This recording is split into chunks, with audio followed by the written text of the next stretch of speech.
எங்களுடைய அனைத்து மீனவர்கள் சங்கத்தினுடைய அழைப்பை ஏற்று 2 நாட்கள் திராவிட முன்னேற்ற கழகத்தின் சார்பில் மீனவர் ஒருவருக்கு, அதுவும் குறிப்பாக திருவொற்றியூர் சட்டமன்ற உறுப்பினர் இருந்த அண்ணன் KP சங்கர் அவர்களுக்கு வாய்ப்பு வழங்கப்படவில்லை என்றால் மீண்டும் உங்களை சந்தித்து எங்களுடைய ஆதங்கத்தை கூறுவேன் என்று சொன்னேன். அந்த அடிப்படையில் 2 நாள் கழித்து நடைபெறக்கூடிய இந்த பத்திரிகையாளர் சந்திப்புக்கு வந்திருக்கக்கூடிய உங்கள் அத்தனை பேரையும் மனமாற வருக என வரவேற்று, அனைத்து மீனவ சங்கத்தினுடைய தலைவர் டாக்டர் நாஞ்சில் பி ரவி, மாநில தலைவி அக்கா சீதா அவர்கள், வடசென்னை மாவட்ட தலைவர் அண்ணன் எஸ் பெரியசாமி, ராயபுரம் பகுதி செயலாளர் அக்கா ஜே மலர்விழி அக்கா, திருவள்ளூர் மாவட்ட தலைவர் அண்ணன் பரசுராமன் அவர்கள், திருவள்ளூர் மாவட்ட தலைவி சூரியகலா அக்கா போன்றவர்கள்லாம் சேர்ந்து தமிழகத்துல நடைபெறக்கூடிய இந்த 2026ஆம் ஆண்டு சட்டமன்ற தேர்தல், இந்த சட்டமன்ற தேர்தலில் திமுக 164 தொகுதிகளில் போட்டியிடுகிறது. இந்த 164 தொகுதிகளிலும் ஒவ்வொரு முறையும் திமுக சொல்லும், மீனவர்களுக்கு நாங்க இத்தனை சீட்டு கொடுத்திருக்கோம், நாடார்களுக்கு இத்தனை சீட்டு கொடுத்திருக்கோம், வன்னியர்களுக்கு நாங்க இத்தனை சீட்டு கொடுத்திருக்கோம், முக்குலத்தோருக்கு இத்தனை சீட்டு கொடுத்திருக்கோம் அப்படின்னு சொல்லுவாங்க. ஆனா இந்த வாட்டி மீனவருக்கு சீட்டு கொடுக்கல என்கிறது ஒரே காரணத்துக்காக அவங்களுடைய ஸ்ட்ராட்டஜியை மாத்தி மீனவரை நம்ம புறக்கணிச்சுட்டோம்ங்கிறத மீனவருக்கு தெரியக்கூடாதுங்கிறதுக்காக,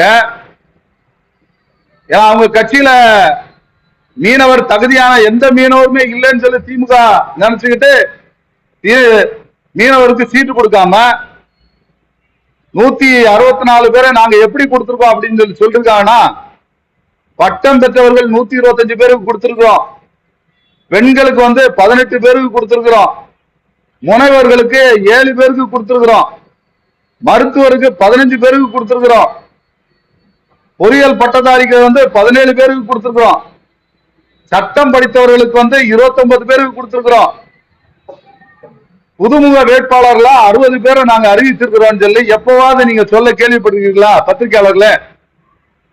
அப்படி ஒரு புதுமையான விளக்கத்தை கொடுத்திருக்காரு அண்ணன் ஸ்டாலின் அவர்கள். அதிமுகவில இருந்து அதே மாதிரி, அதிமுகவில இருந்து யாராவது விலகி வந்துட்டாங்கன்னா போதும், உடனே பிடிச்சு போடு, அவருக்கு உடனே எம்எல்ஏ சீட்டு கொடு, உடனே அவருக்கு மந்திரி சீட்டு கொடு அப்படின்னு சொல்லி கொடுக்கிறாரு. யாரு? நம்ம திராவிட மாடல் நாயகன் ஸ்டாலின் அவர்கள் கொடுக்கிறாங்க. உங்க கட்சியில தகுதியான மீனவர்கள் யாருமே இல்லையா? மீனவர் அணி நீ ஏன் வச்சிருக்கிறீங்க?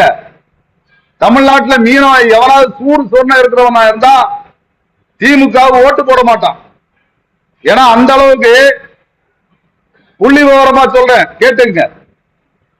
5% வாக்கு இருக்கக்கூடிய தெலுங்கர்கள், தமிழ்நாட்டில் மொத்தமே 5% வாக்கு வங்கி இருக்கக்கூடிய தெலுங்கர்களுக்கு 30 சீட்டு கொடுத்திருக்கிறாங்க. வெறும் 5% வாக்கு இருக்குது. இந்த 5% வாக்கு இருக்கக்கூடிய தெலுங்கர்களுக்கு 30 சீட்டு கொடுத்திருக்கீங்களே, திராவிட மாடல் நாயகன் ஸ்டாலின் அவர்களே, இது நியாயமா? தமிழ்நாட்டில் 14வது கடலோர மாவட்டத்தில் இருக்கக்கூடிய 10% தமிழ்நாட்டின் மொத்த வாக்காளர் எண்ணிக்கையில 10%க்கு மேற்பட்ட மக்கள் தொகையை கொண்ட மீனவர்களுக்கு ஒரு சீட்டு கூட கொடுக்கிறது உங்களால முடியல. அப்போ எங்க ஓட்டு மட்டும் உங்களுக்கு வேணுமா?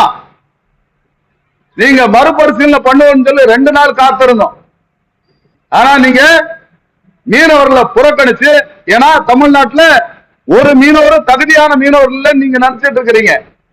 நினைச்சுதானே நீங்க உங்க மீனவர் அணியில இருக்கவங்க அத்தனை பேரையும் உங்க தொகுதியில நான் நிறுத்திருக்கக்கூடிய யாரா இருந்தாலும் ஜெயிச்சு காட்டணும் அவங்கள ஜெயிக்க வைக்கலாம் கட்சி ரீதியா நடவடிக்கை இருக்குன்னு சொல்றீங்களே, அவங்களுக்கு எல்லாம் சீட்டை நீங்க கொடுக்காம, ஒரு மீனவரு கூட நீங்க சீட்டை கொடுக்காம அவங்க போய் எப்படி போய் மீனவர்கிட்ட வாக்கு கேட்க முடியும்? எந்த மீனவ பகுதியா வாக்கு கேட்க போனா கேட்க மாட்டாங்களா? உனக்கே சீட்டு கொடுக்கலப்பா, மீனவர்ல புறக்கணிச்ச திமுகவுக்கு ஏப்பா ஓட்டு போடன்னு சொல்லி கேட்க மாட்டாங்களா? கேட்டா அந்த மீனவர்கள் எங்க கொண்டு போய் மூஞ்சிய வைப்பாங்க? 5% வாக்காளர் இருக்கக்கூடிய தெலுங்கருக்கு 30 சீட்டு கொடுத்த உங்களால 10% வாக்கு இருக்கக்கூடிய மீனவர்களுக்கு உங்களுக்கு ஒரு சீட்டு கொடுக்க முடியாதா? அப்ப உங்க கட்சியில ஒரு மீனவர் கூட தகுதியான மீனவர் இல்லையா? கன்னியாகுமரி மாவட்டத்தை சார்ந்த முட்ட மீனவ கிராமத்தை சார்ந்த அண்ணன் ஏஜே ஸ்டாலின் உங்க கட்சியில மாநில மீனவர் அணி செயலாளராக இருக்கிறாரு, நல வாரியத்துடைய உறுப்பினராக இருக்கிறாரு, சேர்மனா இருக்கிறாரு. அவர் உங்க கட்சியில இருக்காரு, அவருக்கு சீட்டு கொடுக்க கூடாதா? திருநெல்வேலி மாவட்டத்தை சார்ந்த எரிக் ஜூட் பாண்டியன் இருக்கிறார், அவருக்கு சீட்டு கொடுக்க கூடாதா? தூத்துக்குடி மாவட்டத்தை சார்ந்த அண்ணா ஸ்ரீதர் இருக்கிறாரு, அவருக்கு சீட்டு கொடுக்க கூடாதா? நாகை மாவட்டத்தை சார்ந்த, அதாவது இந்தியா இலங்கை மீனவருடைய பிரச்சனைகளுக்கு பேச்சுவார்த்தைக்கு போவாரு, இந்தியா இலங்கை மீனவருடைய பேச்சுவார்த்தை குழுல கடந்த 10 வருஷமா இருக்கக்கூடிய ஒரு மீனவர் இருக்கிறாரு, அண்ணன் மனோகரன். அந்த மனோகருக்கு உங்களுக்கு சீட்டு கொடுக்கிறது மனம் இல்லையா? ஏன் அவருக்கு சீட்டு கொடுக்க கூடாதா? நாகப்பட்டினத்தை சார்ந்த அண்ணன் கௌதமன் இருக்கிறாரு, அவருக்கு சீட்டு கொடுக்க கூடாதா? சென்னையை சார்ந்த உங்க துணை முதல்வர் நின்ன உதயநிதி அவருடைய தொகுதியில் இருக்கக்கூடிய பிபி பொன்னரசு இருக்கிறார், அவருக்கு சீட்டு கொடுக்க கூடாதா? அவர் மீனவர் இல்லையா? சிட்டிங் எம்எல்ஏ வனத்தை வாரி வழங்கக்கூடிய வள்ளல், உங்களுக்கு இந்த சைட்ல இருக்கக்கூடிய ஆரம்பாக்கம் முதற்கொண்டு உங்களுக்கு இருக்கக்கூடிய தொகுதிகள் மாதவரம் ஜெயிக்கன்னா அண்ணன் கே பி சங்கர் வேணும், திருவத்தூர்ல ஜெயிக்கன்னா அண்ணன் கே பி சங்கர் வேணும், ஆர்கே நகர் ஜெயிக்கன்னா அண்ணன் கே பி சங்கர் வேணும், ராயபுரம் ஜெயிக்கன்னா அண்ணன் கே பி சங்கர் வேணும். இந்த சைடு இருக்கக்கூடிய கடலோர பகுதிகளில் எந்த பகுதி எடுத்தாலும் அண்ணன் கே பி சங்கர் அவர்கள் இல்லைன்னா உங்க கட்சியில ஜெயிக்காது, மீனவர் பகுதியில ஓட்டு வாங்காது. அப்படி தெரிஞ்சு அந்த தொகுதியை நீங்க விட்டு கொடுத்துட்டு வேற ஒரு கூட்டணிக்காக நீங்க விட்டு கொடுத்துட்டு மீனவர்ல நீங்க புறக்கணிச்சு வேற ஒரு உங்க கூட்டணி தர்மத்துக்காக கூட்டணி கட்சிக்காக மீனவர்ல காவு கொடுக்கிறது. மீனவர்ல நீங்க விட்டு கொடுத்து மீனவருக்கு நீங்க இருந்த ஒரே ஒரு தொகுதி, அந்த தொகுதியை நீங்க விட்டு கொடுத்தீங்களே நியாயமா? ஏன் சிபிஎம் அங்க இருக்கக்கூடிய கம்யூனிஸ்டுக்கு நீங்க ராயபுரத்தை கொடுத்திருக்கலாமே, புதுமுக வேட்பாளர் அவருக்கு பதிலா நீங்க ராயபுரத்தை கம்யூனிஸ்ட் கொடுத்திருக்கலாம், திருவத்தூரை அண்ணன் கே பி சங்கருக்கே கொடுத்திருக்கலாம். ஏன் இப்படி எங்களுக்கு துரோகம் பண்றீங்க? அதிமுக எடுத்து பாருங்க, 3 வேட்பாளரை மீனவ வேட்பாளர் அறிவிச்சிருக்காங்க. அதிமுக திருவத்தூர்ல அண்ணன் குப்பன் அவர்களுக்கு கொடுத்திருக்கிறாங்க, ராயபுரத்துல அண்ணன் டி ஜெயக்குமார் அவர்களுக்கு கொடுத்திருக்கிறாங்க, குறிஞ்சிப்பாடியில ராஜா என்கின்ற புவனேந்திரனுக்கு கொடுத்திருக்கிறாங்க. அப்படி அதிமுக கொடுத்திருக்குது. நீங்க சமூக நீதி சமூக நீதி சமூக நீதினு சொல்லி மக்களை முட்டாளாக்கி ஏமாத்திட்டு இருக்கக்கூடிய திமுக ஒரு மீனவருக்கு கூட 14 கடலோர மாவட்டத்தில் ஏறக்குறைய 38 சட்டமன்ற தொகுதிகளில் வெற்றி வாய்ப்பை நிர்ணயிக்கக்கூடியவர்கள் மீனவர்கள். தமிழ்நாட்டில் இருக்கக்கூடிய 14 கடலோர மாவட்டங்கள்ல 1076 கிலோமீட்டர் நீளத்துல 38 சட்டமன்ற தொகுதிகள்ல 610 மீனவ கிராமத்தில் இருக்கக்கூடிய மீனவர்கள் 10% மேல வாக்காளர் இல்லாத தமிழ்நாட்டில் இருக்கக்கூடியவங்களுக்கு ஒரு சீட்டு கூட கொடுக்கலையே. திமுக அதை பத்தி என்னைக்காவது யோசிச்சு பார்த்துருக்குதா? மீனவர்கிட்ட நம்ம எப்படி ஓட்டு கேட்க முடியும்? ஓட்டு கேட்க முடியும், ஓட்டு கேட்க நம்ம சொல்ல முடியுமா? நம்ம மீனவர் அடிகளை அனுப்புறா போய் ஓட்டு கேட்டா காரி துப்ப மாட்டாங்களா? கொஞ்சம் கூட யோசிக்காம திராவிட முன்னேற்ற கழக ஆட்சி தமிழ்நாட்டில் தொடங்குறது முத காரணமே மீனவர்கள். ராயபுரத்தில் ராபின்சன் பார்க்ல தான் வந்து திமுக தொடங்கப்பட்டது. அப்படி திமுக தொடங்கப்படும் இந்த நேரத்தில் பெருந்தலைவர் ஜீவரத்னம் அவருடைய சார்பில் தான், மீனவருடைய துணையோட தான் உங்களுடைய திமுக தொடங்கப்பட்டது வரலாறு. அப்படி உங்களுக்கு கட்சியை உருவாக்குறதுக்கு ஆரம்ப நிலையில் இருந்த இந்த மீனவர்களை மறந்துகிட்டு நீங்க மீனவர்கிட்ட ஓட்டு கேட்டு ஜெயிச்சிடலாம்னு நினைக்கிறீங்களா? நீங்க ஆட்சிக்கு வந்துட முடியுமா? கடந்த சட்டமன்ற தேர்தலில் நீங்க எங்களுக்கு கொடுத்தது ஒரே ஒரு வேட்பாளர், அண்ணன் கே பி சங்கர் மட்டும். அவரே ஜெயிச்சார். கடந்த 2021 திருவொற்றியூர்ல நீங்க கொடுத்த அண்ணன் கே பி சங்கர் அவர்கள் ஜெயிச்ச போது அவருக்கு மந்திரி பதவி கொடுப்பான்னு எதிர்பார்த்தோம். ஆனா நீங்க மந்திரி பதவியும் கொடுக்கல. மீனவர் அல்லாத ஒருத்தரை மீனவத்துறை அமைச்சராக்கி 2021 மீனவருடைய முதுகுல குத்துனீங்க. 2026 சட்டமன்ற தேர்தலில் மீனவர் என்கிற தடயமே தெரியக்கூடாது. தமிழ்நாட்டில் ஏறக்குறைய 27 உட்பிரிவுகளா வந்து மீனவர்கள் இருக்காங்க. தமிழ்நாட்டில் 27 உட்பிரிவுகள்ல மீனவர்கள் இருக்கிறாங்க. அவங்களை எம்பிசில வச்சிருக்கிறீங்க, எம்பிசில வச்சிருக்கீங்க, எஸ்சில வச்சிருக்கீங்க, எஸ்சில வச்சிருக்கிறீங்க. இப்படி 27 பிரிவுகளா பட்டினவர், பரதவர், செம்படவர், முக்குவர், கரையார், வளையார், பள்ளி, பரவகுலம், நாட்டார், இப்படின்னு பல பிரிவுகளா எங்களை வச்சு இந்த 27 பிரிவுகள்ல இருந்து ஒரு தகுதியான மீனவர் இல்லையா தமிழ்நாட்டில்? 1 கோடிக்கு மேல இருக்கக்கூடிய மீனவருக்கு ஒரு சீட்டு கொடுக்க முடியாத திமுக தமிழ்நாட்டில் இஸ்லாமியர்களுக்கு, நான் குறைச்சு மதிப்பிடல, தவறாக நான் சொல்லல, இஸ்லாமிய சகோதரர்களுக்கு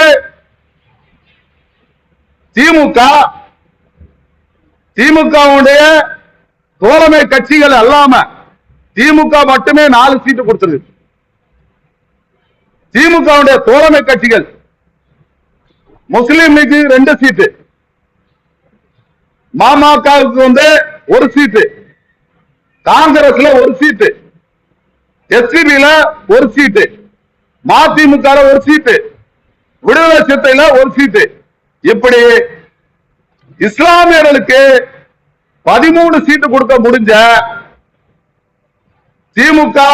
திமுக கூட்டணியை சார்ந்த கட்சிகள் ஒரு மீனவரை கூட திமுகவும் திமுகவுடைய கூட்டணிகளும் நிறுத்தல.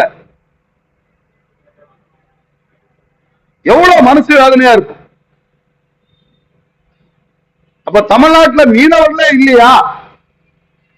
படித்த மீனவர்களே இல்லையா உங்க கட்சியில? உங்களுக்கு விசுவாசமான மீனவர்களே இல்லையா? ஏன் மீனவர் அணி வச்சிருக்கிறீங்க? திமுக இனிமே சமூக நீதி பேசுறதுக்கு எந்த அருகதையுமே கிடையாது. திமுகவுக்கு சமூக நீதியை பேசுறதுக்கு எந்த அருகதையும் கிடையாது. நீங்க வந்து மீனவர்களை வெறும் ஓட்டு வங்கியா நினைக்கிறீங்க. மீனவர்களை வந்து நீங்க வந்து கிள்ளிக்கிற நினைச்சுக்கிட்டு மீனவர்கள் வந்து கொந்தளிக்க மாட்டாங்க, கேட்க மாட்டாங்க, நம்ம எப்படி வேணா செய்யலாம் அப்படின்னு நினைச்சுக்கிட்டு தமிழ்நாட்டில் ஒரு மீனவருக்கு கூட சீட்டு கொடுக்காத கட்சினா திமுக, காங்கிரஸ். காங்கிரஸ்ல இடைத்தேர்தல் ஜெயிச்சாங்க கிள்ளியூர்ல அக்கா, அவங்களுக்கு கூட சீட்டு கொடுக்கல. ராமேஸ்வரம் பகுதியை சேர்ந்த காங்கிரஸ்ல ஆசிர் பெர்னாண்டோ, அவருக்கு சீட்டு கொடுப்பான்னு பார்த்தா அதுக்கும் கொடுக்கல. இப்படி கச்சத்தீவை மட்டும் கொடுத்தது 2 பேரும் உடன்பாடோட கொடுப்பீங்க. மீனவர் வாழ்க்கையை அழிக்கிறது, கோடி கோடியா கொள்ளடிக்கிறதுக்கு நீங்க கடற்கரை ஓரத்தில் ப்ராஜெக்ட் போடுவீங்க.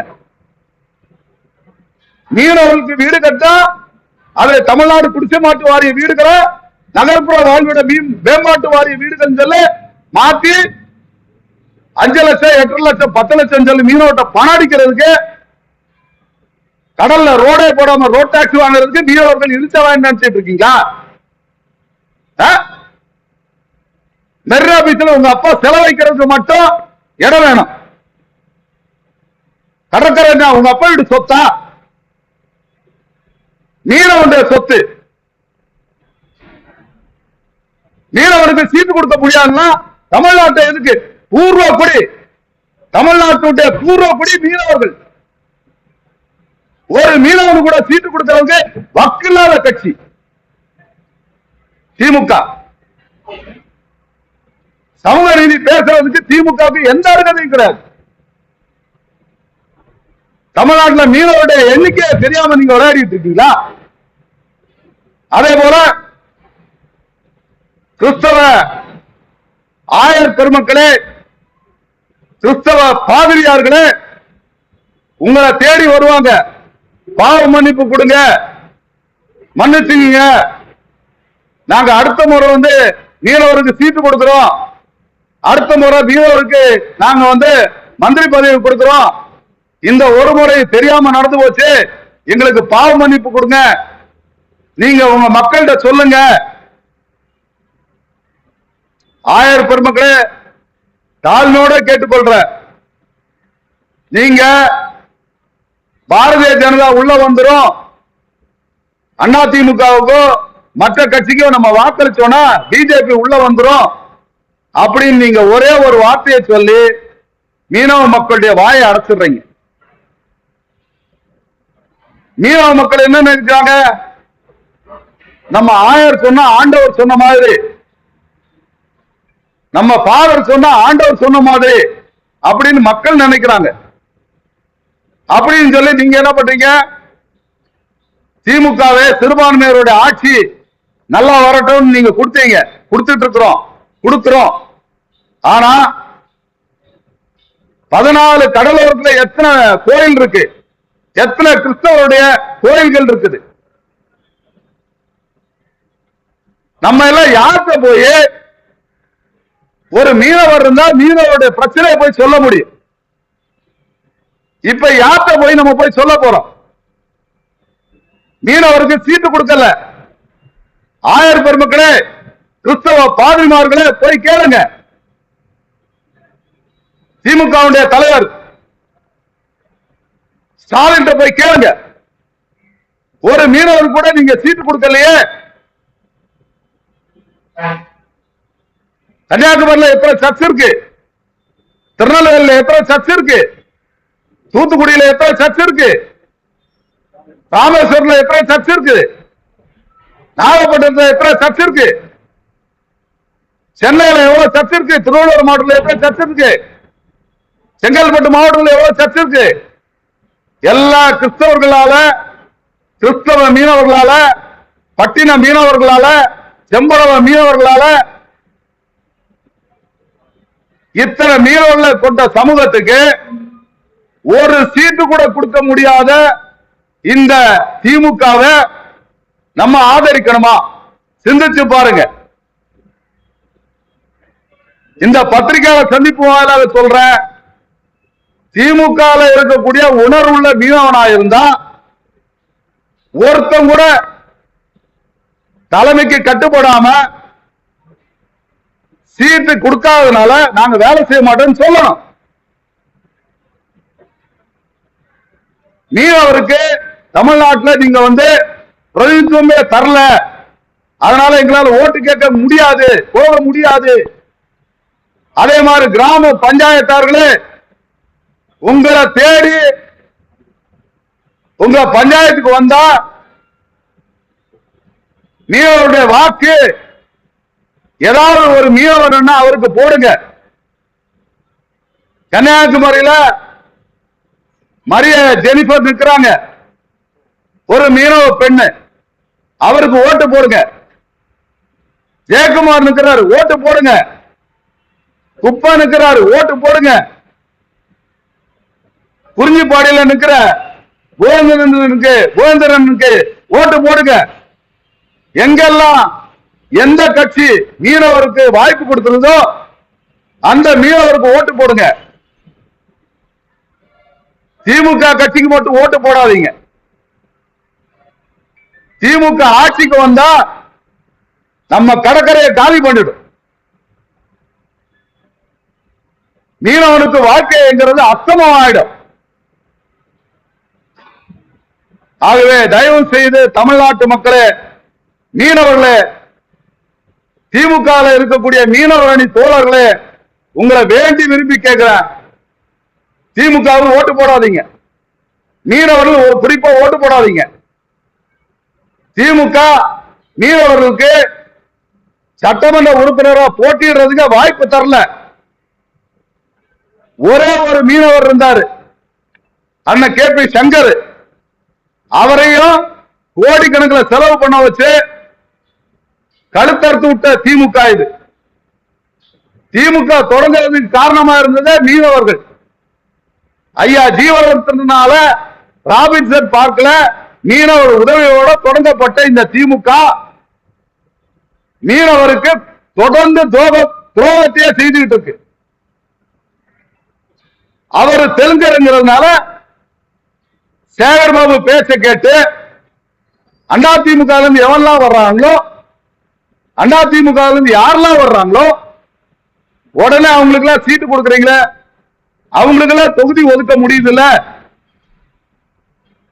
ஏன் மீனவருக்கு உங்களால தொகுதி ஒதுக்க முடியல? உங்க கூட்டணி கட்சிக்காரங்கள வேற தொகுதியில நில்லுங்கன்னு உங்களால சொல்ல முடியாதா? சீட்டே பிரிச்சு கொடுக்கிறது திமுக. 234 தொகுதியில சீட்டை பிரிச்சு கொடுக்கிறதே திமுக. உங்களுக்கு உங்க 164 சீட்ல ஒரு மீனவருக்கு சீட்டு கொடுக்க முடியாதா? யார்கிட்ட கதை சொல்றீங்க? இந்த கதையெல்லாம் இனிமே மீனவர்கள் நம்ப மாட்டாங்க, கிறிஸ்தவர்கள் நம்ப மாட்டாங்க, சிறுபான்மையினர் நம்ப மாட்டாங்க. பிஜேபி உள்ள வந்துடும். அதனால நம்ம எல்லாரும் சேர்ந்து திமுக ஆதரிப்போம் சொன்ன காலம் இனிமே செல்லுபடி ஆகாது. இறுதியாக சொல்றேன், நீங்க வேட்பாளர் பட்டியலை உங்களால மாற்ற முடியும், தொகுதி உடன்பாடு மாற்றி சரி செய்ய முடியும். நீங்க இதை செய்ய தவறுனீங்கன்னா மீனவருடைய வாக்கு மீனவருக்கு, மீனவர் அல்லாதவருக்கு வாக்கு கிடையாது. எந்த தொகுதியிலுமே நீங்க ஜெயிக்க முடியாது. திராவிட முன்னேற்ற கழகத்தால ஒரு மீனவரை கூட நிறுத்தல. திமுக 234 தொகுதியில அவங்களுக்குள்ள 164 தொகுதியில கூட ஒருத்தர் நிறுத்தல. அவங்க கூட்டணி கட்சிகள் 234 நிற்கக்கூடியவங்களும் மீனவருக்கு சீட்டு கொடுக்கல. சமூக நீதி பேசுறதுக்கு திமுகவுக்கு அருகதையே கிடையாது. மீனவருடைய கழுத்தறுத்த கட்சி திமுக. ஆகவே தமிழகத்தில் இருக்கக்கூடிய ஒட்டுமொத்தமாக 1 கோடி மீனவர்களே, தமிழகத்தில் இருக்கக்கூடிய 14 கடலோர மாவட்டத்தில் இருக்கக்கூடிய மீனவ தோழர்களே, சமுதாய தலைவர்களே, ஊர் பெரியவர்களே, பஞ்சாயத்தார்களே, திமுக அவருடைய கட்சியில சுதந்திரமா ஒரு மீனவருக்கு தளபதி ஸ்டாலின் சீட்டு கொடுக்கல. ஆகவே தளபதி ஸ்டாலின் கட்சிகள் அதனுடைய கூட்டணி கட்சிகளுக்கு மீனவர்கள் யாரும் வாக்களிக்காதீங்க. எந்த கட்சிகள்லாம் மீனவருக்கு வாய்ப்பு கொடுத்திருந்தோ அவர்கள் எல்லாம் வெற்றி பெற செய்யுங்க. திருவொற்றியூர் சட்டமன்ற உறுப்பினர் அண்ணன் KP சங்கருடைய பதவியை பறிச்சு மீனவருக்கு இருந்த அங்கீகாரத்தை பறிச்ச திமுகவை புறக்கணிப்போம். திமுகவை புறக்கணிப்போம். அனைவரும் கரம் கோர்த்து திமுகவை புறக்கணிப்போம். மீனவருக்கு வாய்ப்பு கொடுக்காமல் ஏமாற்றிய திமுகவை புறக்கணிப்போம்.